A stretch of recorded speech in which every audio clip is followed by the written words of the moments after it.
season finale of The Man Who Fell to Earth. As everyone pursues their own selfish gains, there comes the question of whether anyone could really see the big picture and ultimately allow for both the continued existence of humanity and also the continued existence of Antheans.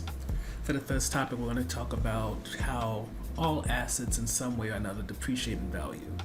And to begin, let's talk about Drew and Lisa. As we saw in the last episode, Spencer is dead. Shot through the cheek, shot in the chest. It's over for him. And with that, you may think that Drew would be upset with Lisa for killing someone who she's been molding for decades. However, just like Spencer perhaps was thinking a bit long game when it came to everything he can do based off of capturing Thomas Newton, so has Drew. And with that in mind, she pretty much sees Lisa as her new asset since she's able to change Spencer's autopsy report in order to now pretty much have Lisa on the line. And with that, she expects Lisa to get in with Justin, get her information on Thomas and everything. And Lisa, with no real choice because she knows that as long as she's useful, she can stay alive, she decides, okay, I'm going to help you. As that happens, Faraday, Justin, and Thomas are bickering about because Thomas simply makes it very clear that Justin is just needed for this piece of the puzzle, and once she gives over the algorithm in order to get all this done, he has no more use for her. Because in a way, you can kind of see that Thomas Newton sees Justin as a drone, and he's the adept who's all-knowing, so once she completes her task, she's of no use. And to add on to the animosity that starts to build against Thomas notes that when it comes to going to Anthean and bringing them to Earth, only the adepts are going to be coming over, and that pisses Faraday off because he's doing all this for his people, the drones and the adepts, because he sees them both as needed in order to, survive. Because they had, even if it was very lopsided, as you can increasingly see, they needed each other in order for Anthea to work. But now, with the way Thomas is talking, he's starting to realize more and more because of the adepts, that's why the planet is in the state it's in. And with that, you can see that as much as Thomas Newton needed Faraday to become an adept in order to get this far, it's going to start to bite him in the ass a little bit. And with that in mind, you can see that Faraday tries to, and this kind of becomes a theme for Justin a bit, where the enemy of my enemy is my friend, because at this point, Justin may not be 100% sure about Faraday. She knows that Faraday is definitely someone who cares in some way about her and her family, but when it comes to humanity as a whole and what could happen to them, it's a bit harder to say because, again, Thomas makes it seem that Antheans being introduced to the human population could potentially duplicate what we saw with what happened to Josiah in terms of humanity becoming drones to Antheans being adepts. And that frightens her a bit, but you can see in a way Faraday's trying to reassure her that won't happen, and with that in mind, she hands over the algorithm to him, and then she decides after she gets to leave Cambodia, she's going back to the United States to live the life that she had before she was sent to the UK. Before she went to the UK to help Faraday build the quantum fusion product. In the second topic, we're calling it Don't Call It a Comeback, and that's mainly because 3 months go by where seemingly Faraday, Edie, they're doing stuff completely underground, which doesn't really get much press and everything like that. At least until it's time to do the big reveal for quantum fusion, in which Penny is asking Edie all these questions. Faraday's still kind of using Edie as like a front person, but as the event comes to show off the product, Edie is pushed aside as Faraday gets put into the forefront, and with that, Faraday shows off the item, and he is promptly arrested by MI5 and the CIA and taken into an underground room to be interrogated. Also in that room, by the way, is Justin and also Hatch, since they are the main people who know about this information. And while Edie also knows, as we saw in previous episodes, Edie is already an asset for the CIA, so they're not worried about her. What they're worried about is Justin, Faraday, and Hatch, since they're not as compliant as Edie is. And to further show that they're not going to be compliant, Faraday reveals that if he doesn't get released alongside of his friends, his schematics for quantum fusion will be released into the world, and with that comes the threat of the Chinese getting onto it and supremely passing the US and everything as a world power, and also the potential of it really becoming a weapon in the hands of terrorists.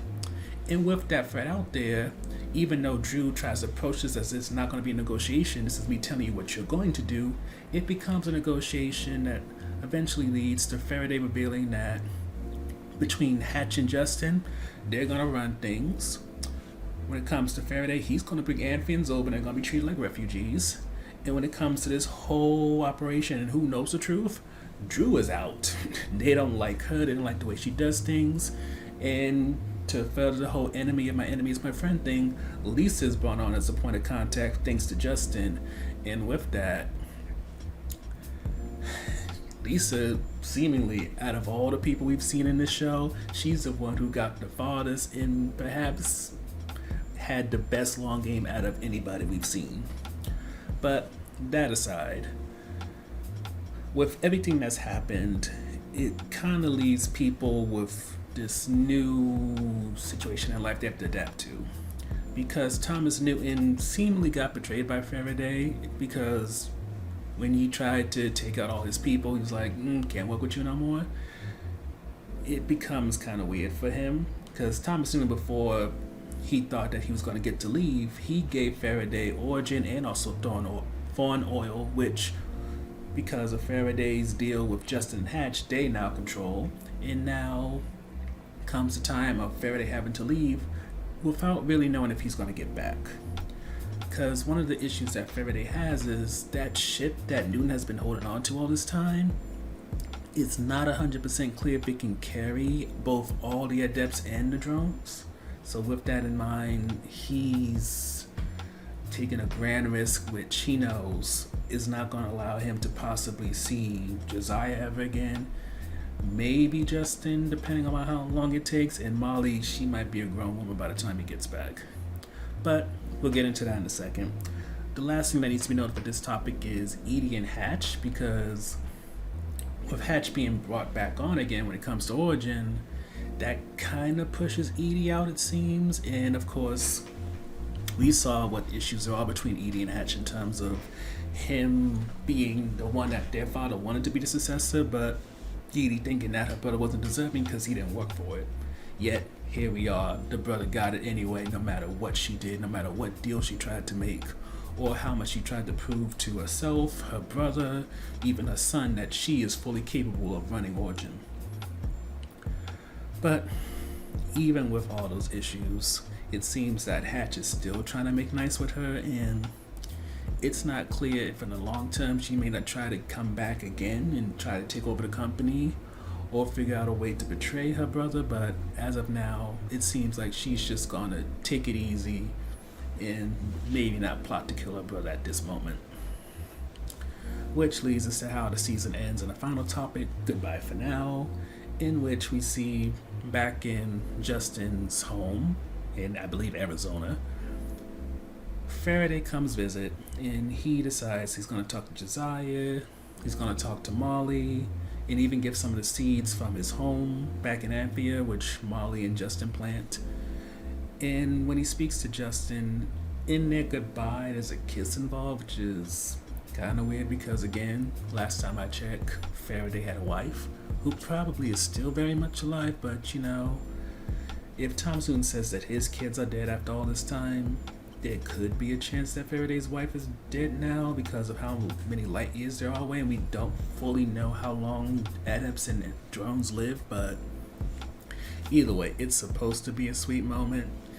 It's one that's uncomfortable for me because I would see Portia and Justin more as a thing than Faraday and Justin, who seem more like a brother and sister, but to each their own. Things end with us seeing Faraday kiss Justin, and the next thing we know, he's off on his ship to hopefully save his people.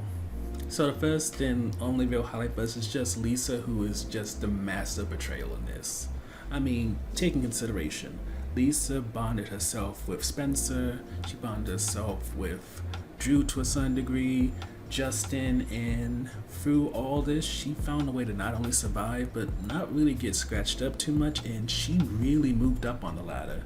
She went from a potentially no-name person to now being the main and only point of contact for an alien race when it comes to the CIA. And on top of that, let's not forget, when it came to Thomas Newton and him making sure that Faraday and also Justin well protected, he apparently paid her a nice sum of money to do all that, which we don't get an exact number on, but pair that with the job security she has, and maybe any type of technology she's now aware of. Lisa's set for life. I mean, granted, there's still the whole issue of her betraying her uncle, and who knows what she may do to Justin, Faraday, Hatch, and all them with what she knows, but for now, while it's not 100% clear if she's friend or foe, in terms of a character, she's probably the one who's the most interesting, and also the one, when it comes to a potential season 2, who you have to watch out for the most, because anything can happen. In terms of low points, as we mentioned like a minute ago, it's just Justin and Faraday kissing, and that's just because I don't see romantic chemistry when it comes to them. Brother and sister, yes. Maybe the whole idea that Faraday is the key to her believing in herself again and kind of taking on a role as kind of like jump-starting her life, I can get that. But when it comes to something romantic, to the point of kissing like they did, it just doesn't really click with me. Like, I can more so imagine Portia and Justin being a thing, even though we're not told that, at least I don't think we're told that Portia is a lesbian, bi, or anything like that. Never mind Justin, but those two had more of this weird kind of chemistry, especially when you put Molly in the mix, than when you had Justin and Faraday interacting with each other. Even though, of course, it's planted throughout the whole season that just as Thomas Newton was with Mary Lou, that's how Faraday would end up with Justin, which only made it seem more and more coarse when it actually did come about with them kissing. So in terms of our defense topics, for me, it was probably going to be Faraday's speech about adepts as the first one, and that's just because you can see there could have been further parallels made between how the Earth is ran in Anthea in terms of adepts and drones, and there could have been more depth. It could have went with more further, and I would say, as we saw when it came to Faraday talking about human nature, as he was talking about how the traditions and customs of Justin's family was going about, and how he kind of related to them and kind of organized them in some ways, you can see that he can break things down, take it to a depth which can sometimes seem a little bit minute or a little bit too much, but at least it could be interesting. But the back and forth we had with Thomas Newton, it didn't really go to that extent. So it was just like, it was on a level of a teenage rebellion in which you understand why he's upset, but at the same time he doesn't yet have the words to really convey all his emotions. And with that, it seemed like a missed opportunity in order to really talk about the feeling of being a drone in an adept world, doing everything you are told you need to do in order to have the world be a better place, or a better place at least for you, and maybe some type of social mobility or at least purpose, and yet no matter what you do, you still end up in a terrible result, which leads to the world falling apart.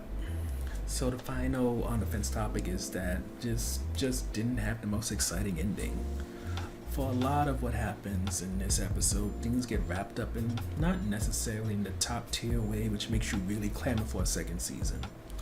Yes, Lisa and what she may become from here could be very interesting, considering the way that she moved about the CIA through Spencer, Drew, and even Justin in a way to get to where she is. It would be interesting to see where she goes from here. But as for everybody else, where we left Edie and Hatch at, that's not really something that's like top tier. I want to know what happens with that, even when you throw Clive into the situation. When it comes to Justin's family, Josiah, straight up, we're told by the time Faraday gets back, he'll be dead. In terms of Justin, there's a hope that she doesn't become like Mary Lou and finds something to do with her life, but still longs for Faraday and his return. And Molly is a kid at this point. She might be maybe a teenager, maybe a full-grown adult by the time Faraday gets back. And this is all assuming that this show would do a time jump of however many years until Faraday gets back to Earth with everybody from Antheans, assuming he even gets back with everyone, because we can't discount that Thomas Newton has been sending a signal that probably only adepts have heard all this time, thinking they're the only ones going to get saved. So with Faraday coming about, him saying he's trying to bring everybody, them seeing it's not going to be possible, back and forth, possibly wars, battles, who knows. So in a way, that can be interesting, but again, there's the mindset that I'm kind of in right now is that how would they do another 10 episodes, and could they make it so that we don't have that kind of first half feeling kind of dull and, very easy to criticize, and then it's starting to get good, and then perhaps leaving us like they do with this finale, was like the penultimate episode was so good that while you have to appreciate that they wrapped up a lot of storylines, it doesn't really make you get this call to action to want a second season. But I don't know. Generally speaking, a lot of shows don't really do good season finales. Either it's the case of this one, where it kind of ends on a meager or else kind of a hush note, or else they leave the kind of cliffhanger that's not so much exciting as it is frustrating. So, in a way, the fact that this show kind of ended in a way that could be seen as a series finale, even though it's not billed as a series finale, maybe that's something that's not as bad as it could be seen. While The Man Who Fell to Earth doesn't necessarily end on a low note, at the same time, when you consider the build it's been on up to this point, especially after the penultimate episode, this is not necessarily the high point you might have been expecting. Yes, Lisa really earned all of her stars, but when it came to Justin, Faraday, Thomas Newton, and all the rest that we've been with all this time, we're not left on a type of cliffhanger that could be frustrating, but at the same time, we're not given a type of end that I would say those characters deserved. And it really doesn't push you to want to clamor for a second season because of how this ended. If anything, it makes you think maybe it's best to end things here rather than continue, and what good we have seen in the latter half of this season just get decimated by this being a show that pretty much just overstays its welcome, instead of ending on the high note that it had when it was finally starting to get a rhythm of how it could really do what it set out to do originally.